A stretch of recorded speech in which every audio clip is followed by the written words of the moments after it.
未来在新加坡住院，你的病床可能不在中央医院，而是自家祖屋的卧室。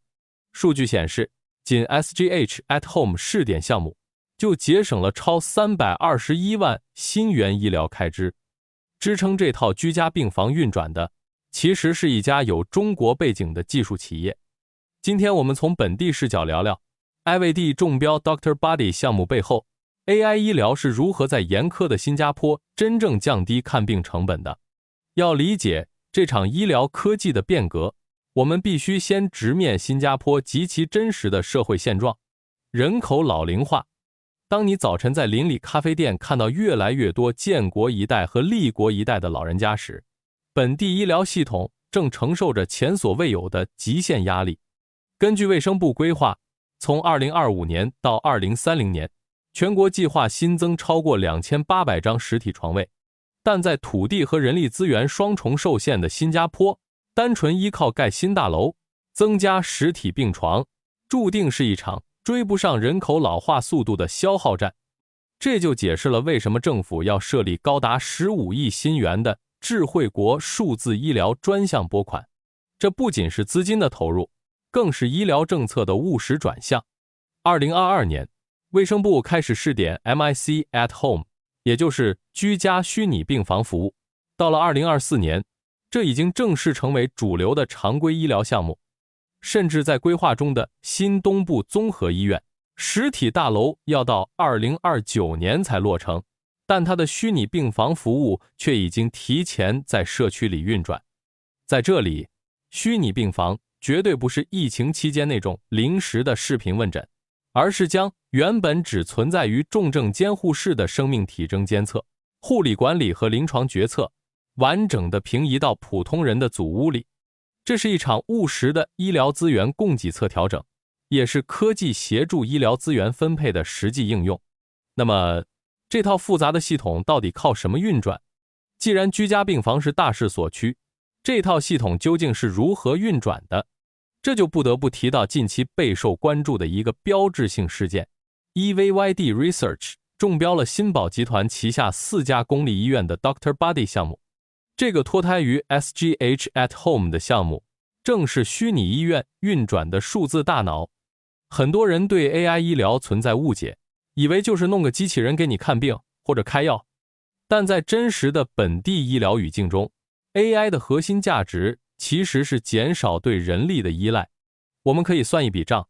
在传统的实体医院里，护士需要每隔几个小时去病房查房、量血压、测血氧，手动记录数据，这消耗了大量极其昂贵的专业医疗人力。而 Dr. Body 这样的系统，通过物联网设备24小时连续收集居家患者的体征数据，并实时传输回医院的中央控制室。这里的核心机制在于 AI 的辅助临床决策能力。面对海量的体征数据流，人类医生和护士的肉眼是看不过来的。AI 算法会在后台默默进行清洗和分析，一旦发现某个患者的数据趋势出现恶化前兆，比如血氧出现微弱但持续的下降，系统会立刻进行分级预警。这意味着医疗团队的工作模式从定时巡查变成了精准干预。根据早期的项目影响报告，这种模式让医护管理效率至少提升了3倍。前面提到的321万新元开支节省，正是来源于对昂贵实体床位周转率的大幅提升，以及对医护人力资源的高效再分配。所以 Dr. Body 绝不是一个简单的叫号 APP 或者视频会议软件，它是一套极度复杂的医疗资源智能调度系统。它让离院不离馆成为现实，让高标准的医疗服务得以跨越医院的高墙，延伸到全岛的每一个社区。但随之而来的问题是，这么庞大且敏感的底层数据，凭什么交给一家外来企业？理解了技术机制，我们再把视角拉高，聊聊这背后更深层的商业与信任考量。众所周知，医疗数据是极其敏感的信息资产。新加坡对于数据安全和网络安全的监管向来以严苛著称。那么问题来了，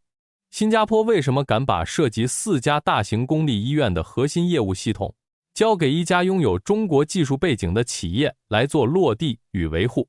这其实揭示了当前科技企业出海的一个核心进化趋势，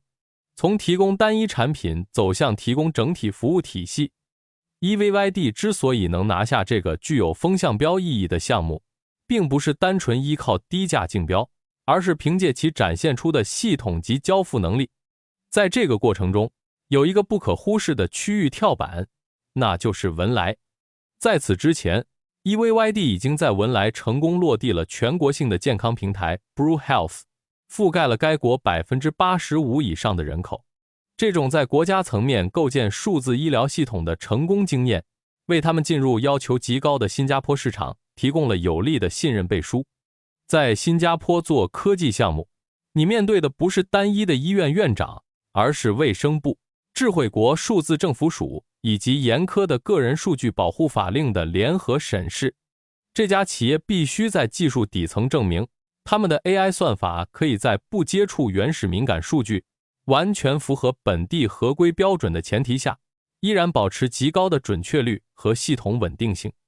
这种对复杂医疗环境的技术迁移能力，以及在多机构联合开发中展现出的极强适应性，才是他们真正的核心竞争优势。我们常说，新加坡是全球科技创新的试验田，但它同样是一块门槛极高的试金石。当科技企业能够通过最高标准的合规筛选，成功嵌入本地的医疗生态时，这说明他们已经具备了在发达市场参与严格数字系统竞争的实力。这不仅是一次商业上的中标，更是一次技术标准与合规体系的成功跨越。从 SGH at Home 到 Dr. Buddy， 我们看到的不仅仅是一组组冰冷的代码和效率提升的财报数据，在这些技术应用的背后，隐藏着一种极其温情的人文关怀。当科技进步到一定程度，它反而让医疗回归了最本质的模样，让病患在最熟悉的祖屋里，在家人的陪伴下，带着尊严去康复，而不是躺在冰冷拥挤的病房里仰望天花板。技术与本地医疗制度创新的结合，正在为应对人口老龄化交出一份极具参考价值的实践案例。